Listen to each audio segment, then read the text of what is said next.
Bene ragazzi, buonasera, andiamo avanti con la nostra trattazione dei sofisti e di Socrate. Ovviamente parliamo prima dei sofisti, abbiamo trattato Protagora, ma abbiamo parlato anche dei sofisti in generale, no? Nella scorsa lezione, e adesso parliamo di Gorgia insieme alla mia gattona Sofì, che forse vuole fare lezioni con me. Non artigliare, non mordere, va bene, forse non vuole fare lezioni con me, ma com'è che si morde il proprio padrone? Allora, lei è vivace, vuole andare via, quindi saluta è la nostra mascotte che ci augura buona fortuna, saluta i nostri videoascoltatori, non mordere. Vabbè, abbiamo capito, meglio lasciarla andare con un bel saltone di quelli che piacciono a lei. Parliamo di Gorgia. Gorgia, quindi il secondo sofista che trattiamo dopo Protagora. Protagora era ionico, invece Gorgia è italico e siciliano come Empedocle, d'accordo? Però a differenza di Empedocle non viene da Agrigento, ma da una polis abbastanza vicina ad Agrigento che si chiama Lentini, quindi Gorgia da Lentini, così viene ricordato, oppure anche Leontini, si può dire in due modi, si chiama in due modi questa cittadina. Gorgia, appunto, essendo siciliano, vicino ad Agrigento, secondo la tradizione sarebbe stato discepolo di Empedocle e sarebbe nato intorno al 485-480 a.C. Ma anche lui, come Protagora, sarebbe poi andato ad Atene, però in un periodo più tardo rispetto a Protagora, nel 427. Ebbe molto successo ad Atene, come Protagora in fondo, ebbe molto successo ad Atene e ebbe anche dei discepoli molto importanti, personaggi di grande importanza nella cultura e nella storia ateniese come Crizia, lo zio di Platone, sofista anche lui, Alcibiade, grande generale ateniese, discepolo anche di Socrate, e poi Tucidide, questo è molto importante, lo storico Tucidide che fu influenzato appunto da Gorgia e dai suoi sofisti, ascoltò le lezioni di Gorgia ad Atene. Ci sono tantissimi episodi e richiami alla sofistica nell'opera storica di Tucidide, basti pensare al famosissimo discorso tra i Meli e gli Ateniesi, proprio ottima espressione del relativismo sofistico. Infatti parleremo nello specifico anche di Tucidide, del famoso discorso sui Meli e sugli Ateniesi, in una prossima lezione. Allora Gorgia va ad Atene nel 427, ha un enorme successo, anche lui come Protagora è un viaggiatore, non si ferma mai in un posto, ancor più di Protagora. Gorgia non ebbe mai fissa dimora, andava proprio da un posto all'altro, aveva discepoli dovunque che lo resero ricchissimo, peraltro non si sposò mai, non ebbe dei figli, quindi anche in questo vediamo un distacco dai valori della tradizione. Richiesto del motivo, lui disse che non voleva subire il peso di una famiglia. Secondo alcuni diventò a tal punto ricco, proprio anche come Protagora, ricordate, anche lui guadagnava moltissimo dal fare lezioni a pagamento, no? Abbiamo visto che per i sofisti della filosofia era l'arte di persuadere, l'arte di convincere attraverso il discorso, quindi una tecnica, un'abilità che appunto aveva una funzione utilitaristica, perché i sofisti, se non fossero riusciti a piegare alla filosofia ad una funzione utilitaristica, non se ne sarebbero minimamente interessati. Quindi secondo alcuni addirittura fece erigere una statua di se stesso in oro massiccio all'interno del tempio di Delfi. Addirittura Gorgia sarebbe stato così ricco. Secondo molte fonti sarebbe morto a 109 anni, quindi insomma fate voi il calcolo da 485-480, insomma muore dopo 109 anni, avrebbe avuto la vita di un vegliardo. Richiesto del segreto della sua lunga vita, Gorgia avrebbe risposto: non ho mai fatto niente nella mia vita per fare piacere agli altri. Evidentemente si è sempre comportato per fare piacere a se stesso. Lui dice: non ho mai fatto niente nella mia vita per fare piacere agli altri. Questo è il segreto della mia enorme longevità. Gorgia scrive alcune opere che adesso vediamo durante la trattazione del suo pensiero. Gorgia è più radicale di Protagora, cioè porta alle estreme conseguenze il pensiero di Protagora partendo dagli stessi presupposti.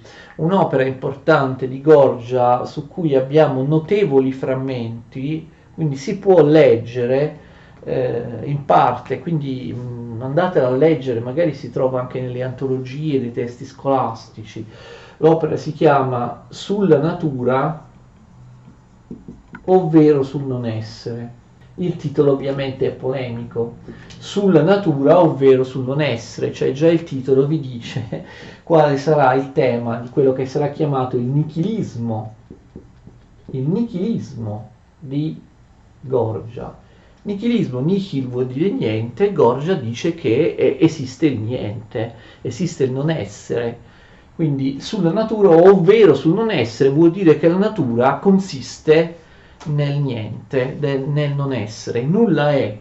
Il non essere, nulla è nel senso che il non essere è, d'accordo, mentre l'essere non è. Ovviamente questo è il contrario della tesi di Parmenide e quindi è ovvio che il suo bersaglio qui è Parmenide, un'opera anche satirica, parodistica nei confronti di Parmenide e della sua filosofia.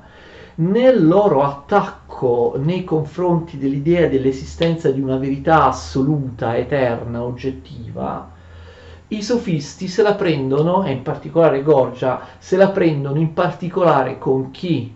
Ovviamente con il campione, con il massimo esponente dell'idea di verità assoluta, immutabile, sempre uguale a se stessa, nemica di ogni possibile cambiamento, di ogni possibile evoluzione. Ovviamente è Parmenide, l'essere Parmenide era il simbolo di questo.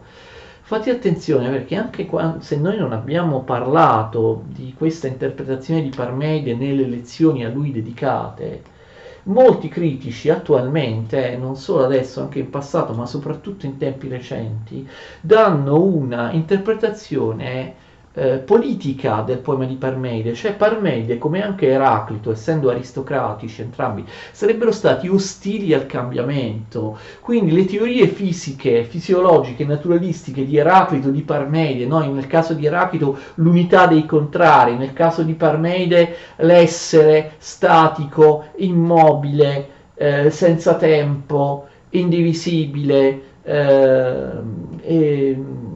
immortale, incapace di qualunque tipo di mutamento, di qualunque tipo di cambiamento. Non sarebbero state, attenzione, queste teorie che unificano razionalmente il reale fino addirittura a negare, a mettere in discussione la veridicità dei fenomeni, come in Parmenide, come ancor più nei suoi discepoli Melisso e Zenone, non sarebbero state soltanto delle teorie naturalistiche, attenzione, ma anche delle teorie etico-politiche. Cioè Parmenide avrebbe detto esiste un unico essere opaco, massiccio, sempre uguale a se stesso, indivisibile, che nega la molteplicità, il movimento, il mutamento, non soltanto parlando dell'essere fisico, cioè dell'universo, di tutto ciò che esiste, ma parlando anche, capite, dei valori morali o dell'assetto politico, cioè la stasi, la negazione del cambiamento dell'essere parmenideo avrebbe anche un significato politico, non soltanto ontologico, naturalistico, verrebbe a significare che non è possibile alcun tipo di cambiamento nella morale, nella politica, quindi verrebbe a significare un'affermazione di forte oggettivismo anche in morale e in politica. Ovviamente Gorgia, come altri sofisti, era assolutamente in contrasto con l'esistenza di qualcosa di oggettivo, di una verità oggettiva, di valori morali fissi, eterni, immutabili, che non dipendono dal singolo o dalla comunità e dalla comunità umana. Quindi chiaro che prende Parmenide come bersaglio. Allora, in maniera anche parodistica, Gorgia proprio rovescia le tesi fondamentali, i tre capisaldi fondamentali della filosofia di Parmenide. Primo, dice Gorgia, dice che nulla è, d'accordo? Il non essere è, cioè non esiste nulla, d'accordo? Nulla è, nulla esiste.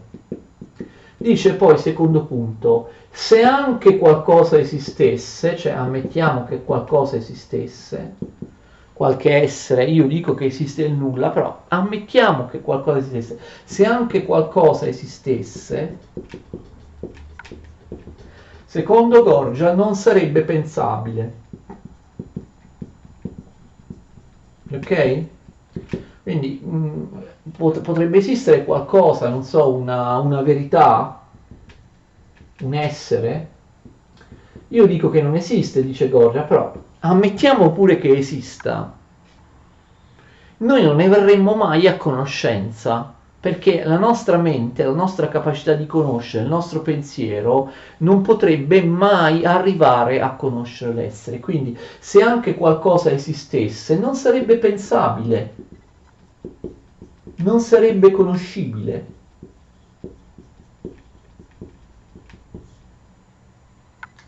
Quindi già questo è un colpo al razionalismo, alla visione razionalistica della conoscenza di Parmenide. Ma attenzione, se anche qualcosa fosse pensabile,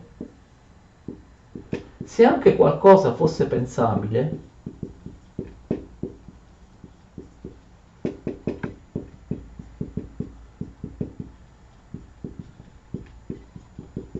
non sarebbe, non sarebbe dicibile, non sarebbe dicibile, non sarebbe comunicabile ad altri. Quindi l'essere non esiste, non esiste una verità, non esiste niente di oggettivo, c'è solo il nulla. Vedremo poi più in particolare cosa intende Gorgia con questo paradosso. Ma se anche qualcosa esistesse, non sarebbe comunicabile, cioè il nostro pensiero non è razionale, il nostro pensiero è sganciato dall'essere, dalla verità, e quindi non potrebbe comunque conoscere la verità, anche se la verità esistesse.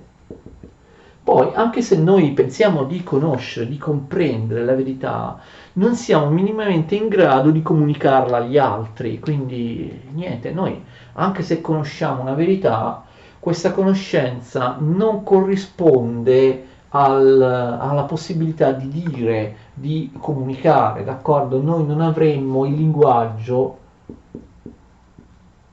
per comunicarlo agli altri. Allora, tutte queste cose in realtà sono spiegate, sono dimostrate da ragionamenti molto molto sottili, ok?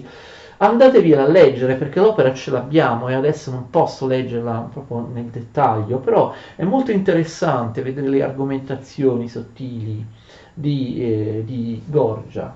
Queste argomentazioni ovviamente vanno nel senso dell'estremo relativismo, dell'impossibilità di conoscere stabilmente una verità oggettiva, nell'impossibilità, proprio nell'incapacità del pensiero di poter comprendere qualcosa, cioè il pensiero, la mente umana si trova intorno a delle cose all'interno di un universo di cui però non capisce assolutamente nulla. Il pensiero, la conoscenza umana non comprendono la realtà circostante, la verità, seppur esistesse, è inafferrabile. D'accordo? È incomprensibile, non c'è alcun modo per afferrare la verità. Quindi lui immagina che gli esseri umani vivano proprio sballottati all'interno di oggetti che fluiscono intorno a loro, ma di cui non hanno nessuna comprensione. È impossibile avere una presa da un punto di vista razionale mentale, è impossibile avere una presa sul reale, è impossibile decodificare, capire ciò che ci sta intorno,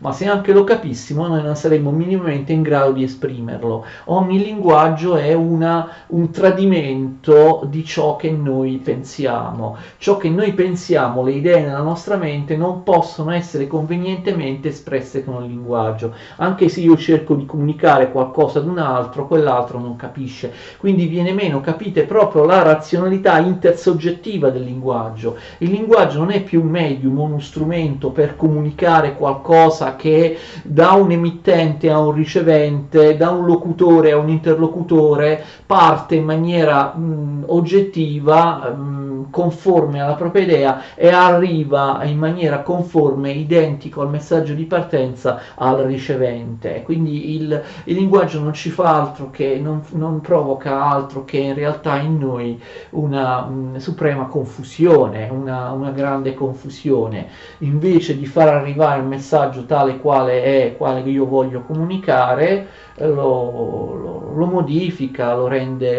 incomprensibile.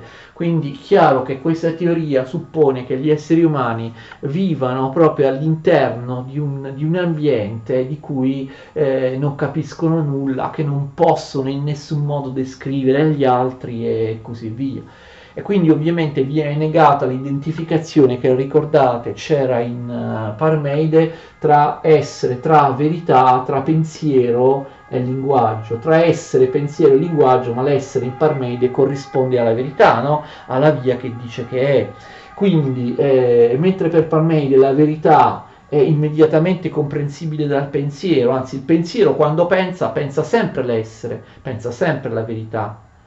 Però la verità è anche, questo forse è ancora più importante, del tutto sganciata dal linguaggio, d'accordo? Quindi il linguaggio non può in nessun modo dire la verità. Abbiamo visto che questo esisteva anche in Protagora, ve lo ricordate?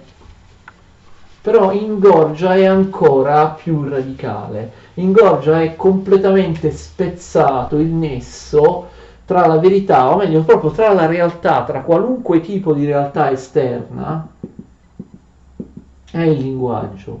Il linguaggio, secondo Gorgia, non serve assolutamente a comunicare qualcosa di reale, non serve assolutamente a denotare qualcosa di realmente esistente, non serve a comunicare un'informazione, un pensiero, d'accordo? Lui considera il linguaggio qualcosa di completamente separato, di completamente autonomo da tutto il resto, separato, autonomo. E il linguaggio non ha nessuna attinenza con la realtà, non ha nessuna attinenza con la verità. Quando io parlo non posso in nessun modo esprimere una verità, d'accordo? Il linguaggio è qualcosa di separato dall'essere, dalla realtà, dalla verità. Il linguaggio è qualcosa di assolutamente autoreferenziale, qualcosa che esiste di per sé senza alcuna connessione con nient'altro. Io quando parlo non descrivo un pensiero, non descrivo un oggetto, non descrivo qualcosa che ha un barlume di verità, di oggettività, di presenza, di esistenza. Il linguaggio è qualcosa di completamente svincolato dall'essere, di completamente svincolato da tutto ciò che mi circonda, d'accordo? Attenzione, Gorgia da questo fa derivare l'onnipotenza del linguaggio. Questo tema vi era anche in Protagora, ma in Gorgia è ancora più radicale. Il linguaggio è qualcosa che è onnipotente, d'accordo? Il linguaggio, ovviamente il linguaggio persuasivo del retro e del sofista può creare anche mondi che non esistono. E qui proprio entra in ballo la funzione del retore, dell'abile sofista, del persuasore. Cioè il linguaggio è onnipotente, quindi se il linguaggio è autoreferenziale, è completamente separato dalla verità, il linguaggio non significa, non denota, non indica quello che le parole sembrano significare. Qual è allora la funzione del linguaggio? Il linguaggio è onnipotente, il linguaggio può creare una serie di verità, una serie di realtà che sono totalmente illusorie, d'accordo? Il linguaggio quindi, del tutto sganciato con la verità, può essere utilizzato dall'abile retore, dall'abile sofista, quindi ha proprio una valenza di inganno, questo tipo di linguaggio, per creare un effetto di verità.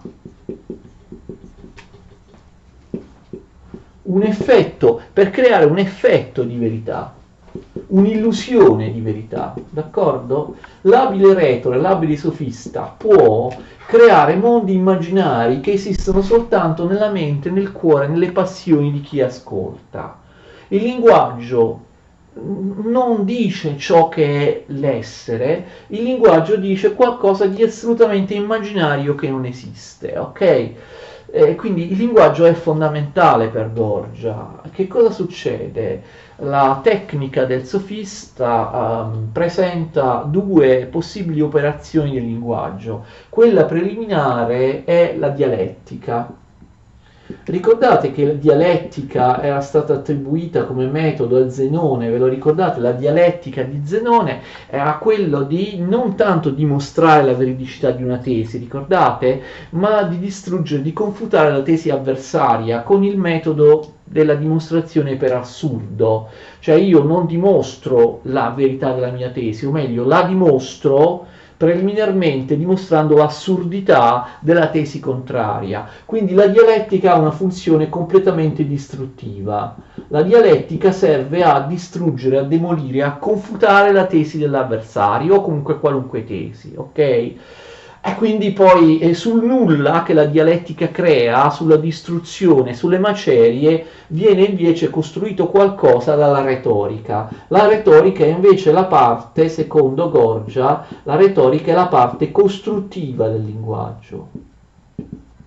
Una volta distrutta qualunque tesi, quella che a me non conviene, io con un effetto persuasivo riesco a creare un mondo immaginario, un effetto di verità, una verità che non posso in nessun modo verificare né falsificare, perché è solo un effetto, come che io creassi degli effetti speciali, d'accordo? La verità è un effetto del linguaggio, quindi la verità può creare effetti speciali, può creare mondi, può creare cose, può creare notizie che assolutamente non esistono, che vengono credute esclusivamente perché l'abile sofista, l'abile retore te le fa arrivare. Quindi, d'accordo, qualunque cosa può essere considerata vera.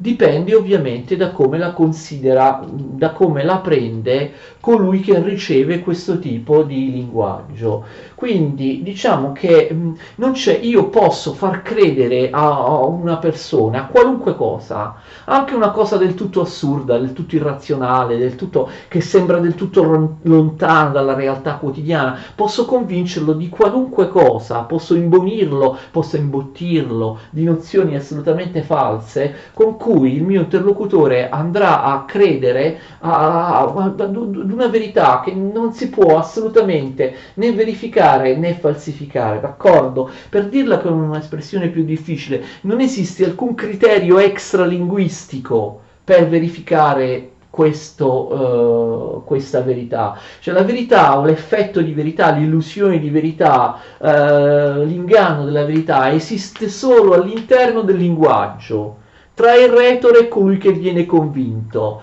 E quindi è importantissimo ovviamente per Gorgia come per Protagora e gli altri sofisti l'effetto di persuasione, l'effetto di convinzione. Non esiste nessun criterio che sia esterno alle mie parole di retore che può in qualche modo dire se quelle mie parole corrispondono al vero oppure al falso. Il linguaggio è onnipotente, il linguaggio prende il posto della realtà, prende il posto della verità. Il linguaggio crea realtà, crea verità che possono essere anche mondi totalmente immaginari, ma nessuno potrà in nessun modo dimostrarlo, d'accordo? E quindi l'abile sofista è in grado di far credere qualunque cosa. Fate attenzione che qui viene una parte molto importante e molto moderna. Come persuade il sofista? della verità che più gli conviene. Attenzione, persuade non attraverso la razionalità, ma attraverso il sentimento, d'accordo? Come faccio io a persuadere, a convincere qualcuno dell'esistenza di qualcosa che è assolutamente improbabile, che è proprio il contrario di quello che sembrerebbe con i sensi, per via delle notizie che mi hanno dato gli altri, eccetera, convincerlo anche di una cosa che sembra assurda? Io non lo posso convincere d'accordo attraverso la razionalità, lo convincerò attraverso il sentimento, attraverso la passione.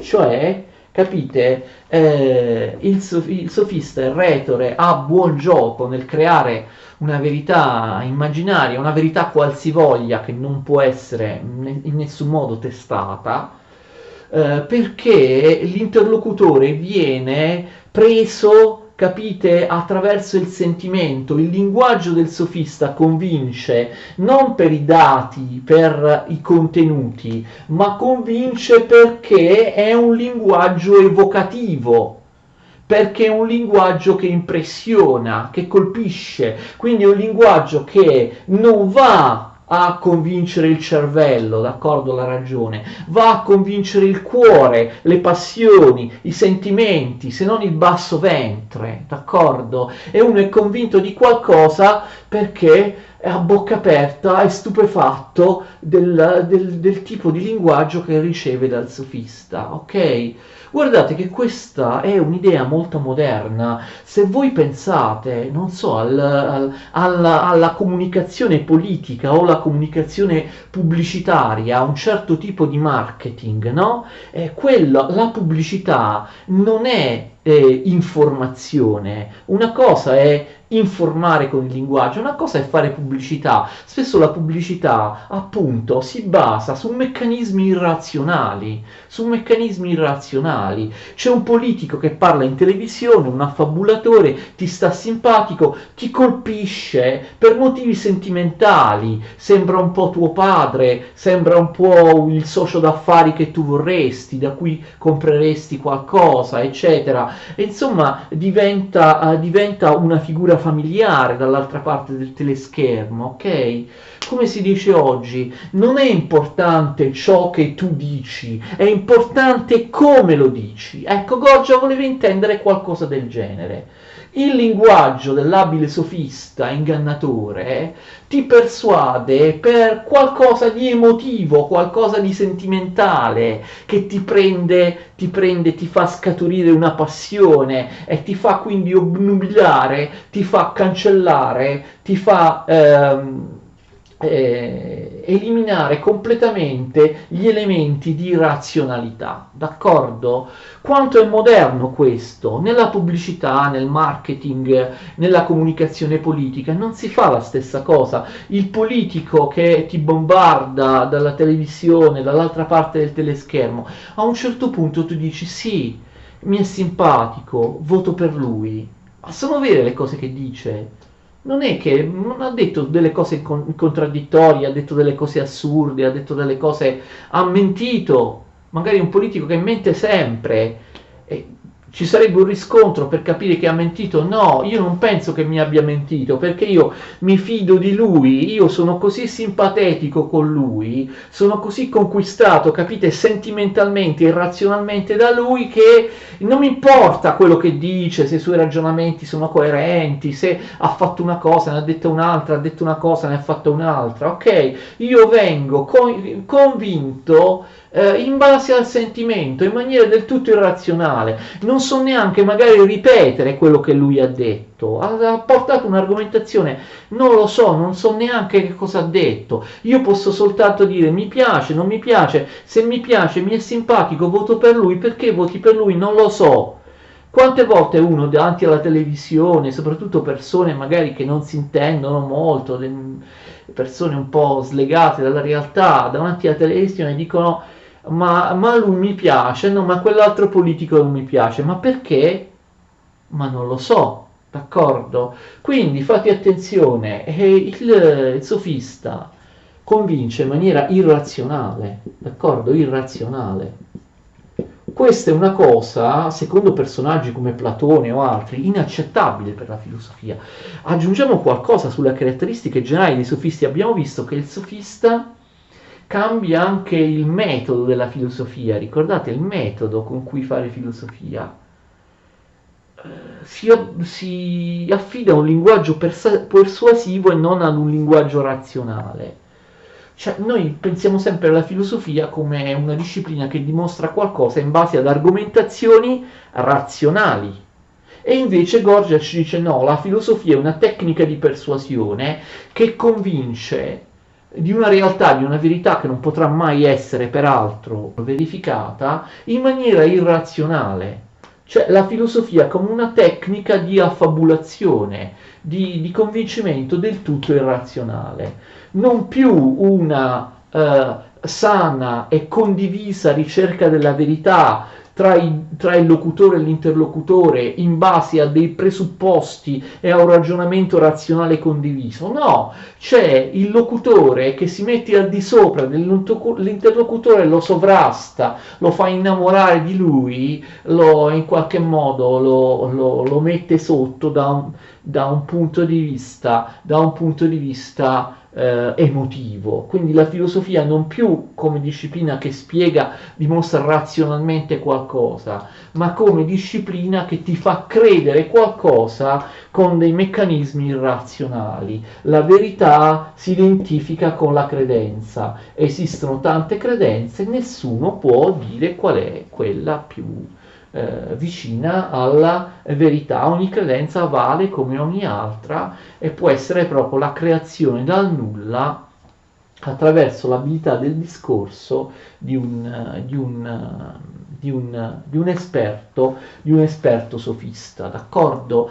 È chiaro che da questo punto di vista il linguaggio della filosofia, cioè il linguaggio del sofista, non essendo più un linguaggio argomentativo razionale, somiglia al linguaggio poetico, d'accordo? In particolare al linguaggio della tragedia, della grande tragedia greca che stava avendo la sua straordinaria stagione proprio in contemporanea con l'epoca dei sofisti, con il loro insegnamento. E come capite il linguaggio è un linguaggio che, non lo so, è una specie di musica, una specie di incantesimo. Ecco, il linguaggio diventa una specie di magia, di incantesimo che ti colpisce al cuore, che ti prende con i sentimenti, come un po' il pifferaio, no? Come si chiama quello? Il pifferaio di Hamelin, d'accordo? E quindi non ha proprio più niente di irrazionale.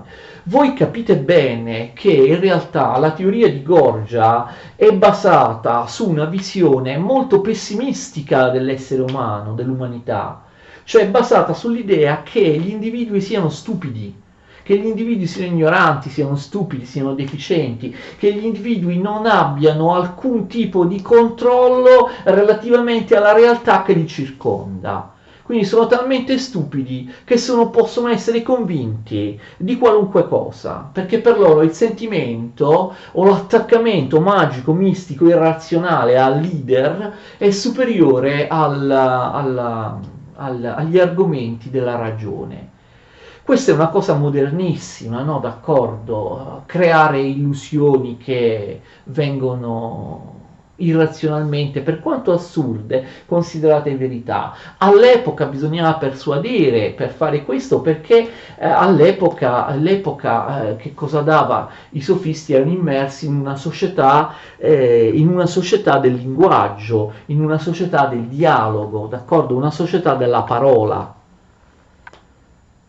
Adesso siamo immersi in una società dell'immagine. Cosa direbbe un sofista? Che un'immagine, no, può farti credere ciò che non è, ma nella pubblicità non è così. E i sofisti ci sono già arrivati. Se tu vedi la pubblicità di una macchina con una modella giovanissima, bellissima, seminuda che si appoggia alla portiera della macchina, c'è quell'immagine, non c'è nessun'altra informazione, cioè quella pubblicità non ti dice quanto costa quella macchina, come è fatto il motore, qual è la cilindrata, se ci sono degli accessori o no, insomma, delle caratteristiche, come dire, tecniche, meccaniche dell'automobile. No, ti colpisce non con motivazioni razionali, devi comprarla perché dura di più di altre, è più economica di altre, ha delle caratteristiche migliori rispetto ad altre. No, cioè la pubblicità cosa fa? Ti dice acquista l'automobile, avrai anche la modella sexy giovanissima che è affiancata da... Cosa c'entra la modella seminuda con l'automobile? Non c'è nessuna relazione, no? Se parliamo delle caratteristiche tecniche dell'automobile. La relazione è una relazione irrazionale che ti fa andare in cortocircuito. Per quanto tu razionalmente, magari tu sai che è assurdo, a livello capite subliminale, cioè vieni convinto, cioè Gorgia dice ci si convince a livello subliminale, a livello emotivo, tu inconsciamente inizi a pensare che chi ha quell'automobile è anche una persona che riuscirà a conquistare modelle bellissime giovani come quella della pubblicità dell'automobile, che è uno che merita di avere ragazze così giovani. Lo so, è irrazionale, non ha senso, però inconsciamente, emotivamente tu ti fai trascinare da questo. Questo vogliono dire. Quindi se pensate al marketing, alla pubblicità, alla comunicazione, il marketing di oggi, vedete che i sofisti c'erano arrivati già 2500 anni fa. È il presupposto di Gorgia, ripeto, e altrimenti tutto quello che vi dice non ha alcun senso, è che l'umanità sia stupida, sia irrazionale, sia del tutto incapace di controllare le cose che stanno attorno. Seppure esiste qualcosa, lui dice nulla esiste, eppure esiste qualcosa, la gente non la comprende, non la conosce, se anche la conoscesse non riesce a comunicare e soggiace di fronte ad una comunicazione più abile.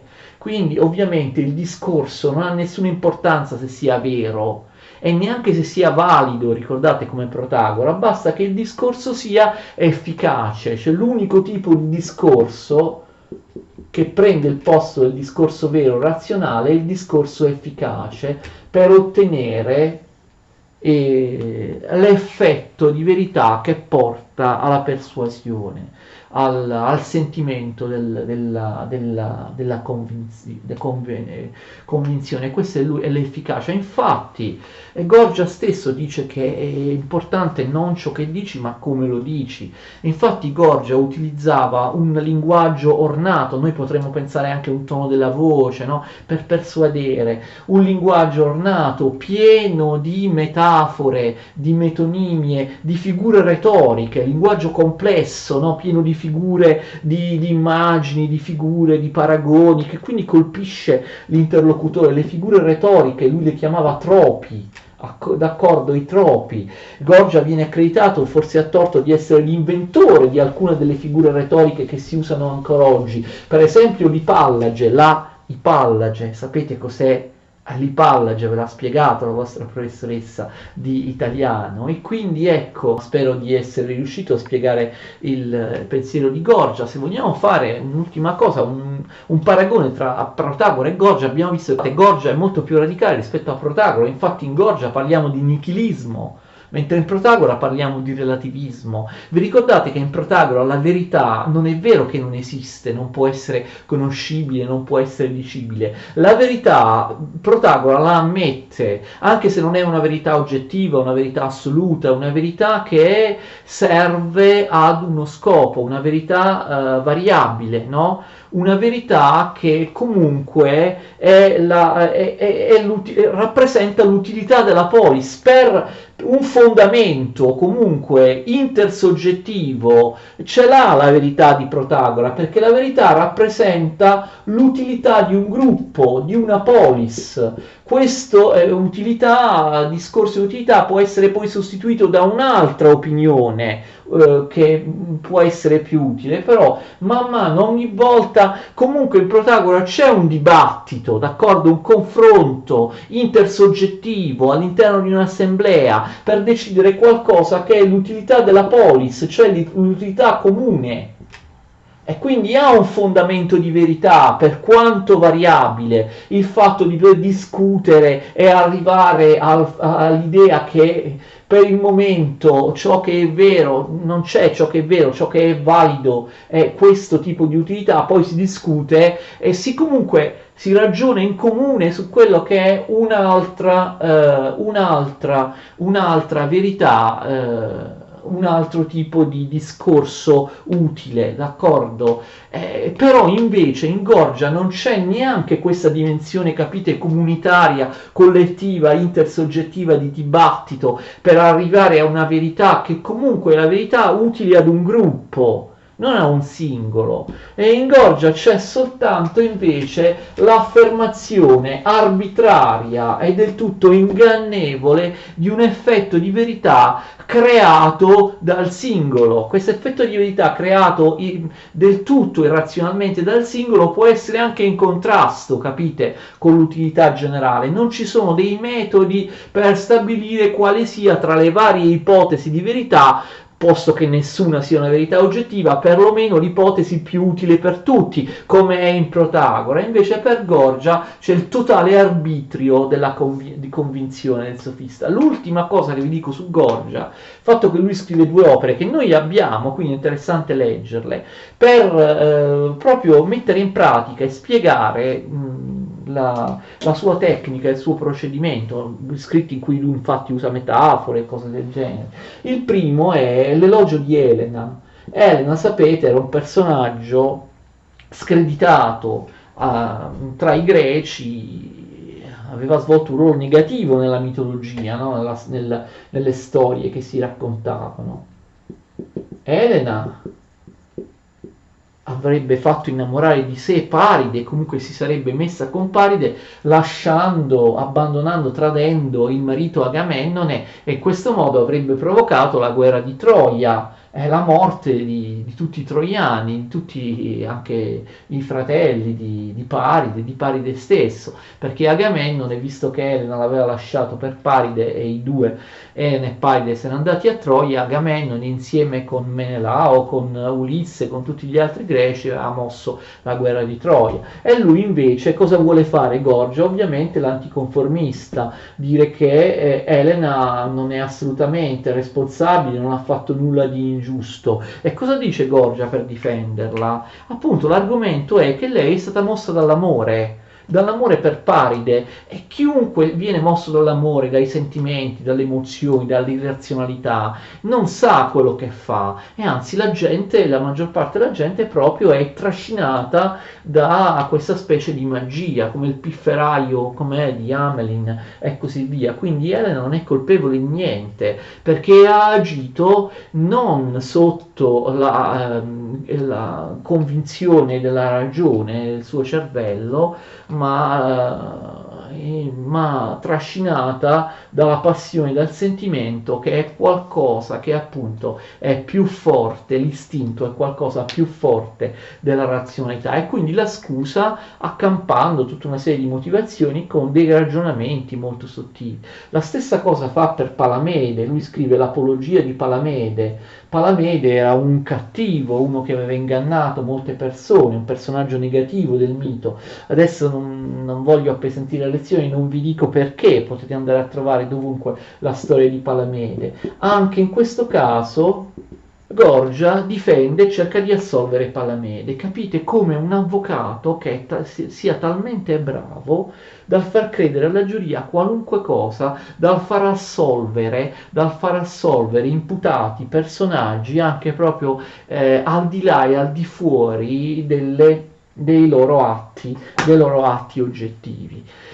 Bene, spero di aver spiegato in maniera chiara il pensiero molto importante di Gorgia. Proseguiamo la prossima volta con altri sofisti in genere considerati minori, che però invece a me sembrano molto molto significativi, in particolare i sofisti che si impegnano con varie soluzioni, con varie opinioni riguardo al problema del rapporto tra physis e nomos, del rapporto tra natura e legge, tra natura e convenzione, tra il rapporto tra natura e cultura. Lo vedremo insomma la prossima volta, arrivederci per il momento, continuate a seguirmi.